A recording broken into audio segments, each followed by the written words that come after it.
না, এই জার্সিটা দেখতেছেন, এটা হচ্ছে চ্যাম্পিয়ন্স ট্রফি 2025 এর বাংলাদেশ টিমের জার্সি। এই জার্সিটা নিয়ে অনেক আলোচনা সমালোচনা চলতেছে। আপনার কাছে জার্সিটা কেমন লাগছে এটা কমেন্ট সেকশনে কেন করি জানাইন, আপনার মন্তব্যটা জানি।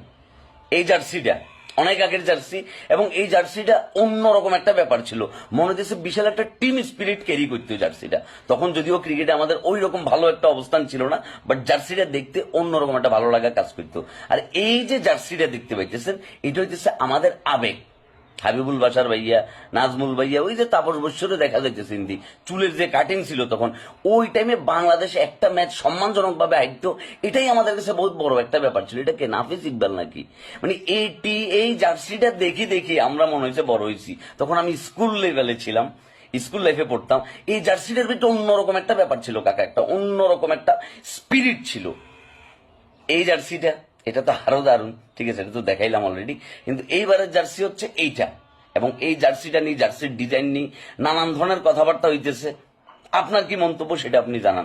কথা সেটা না, কথা হচ্ছে আমরা এবারের চ্যাম্পিয়ন্স ট্রফিতে জিতবো কি জিতবো না সেটা জানি না, তবে এই যে অংশগ্রহণ করতেছি এটার জন্য কিন্তু আমরা 1,51,00,000 টাকা পাই যাবো, এটা কিন্তু মাথায় রাখতে হবে। যাই হোক, আমি যে টিমকে সাপোর্ট করি সেই টিমই যেহেতু পথে হয়ে যায়, সুতরাং আমি আবার বাংলাদেশ টিমকে সাপোর্ট করবো না, শুধুমাত্র আমার দেশকে বাঁচানোর জন্য। কারে সাপোর্ট করবো আমি এবার আপনারা জানান কুবারা আইনের পক্ষ থেকে।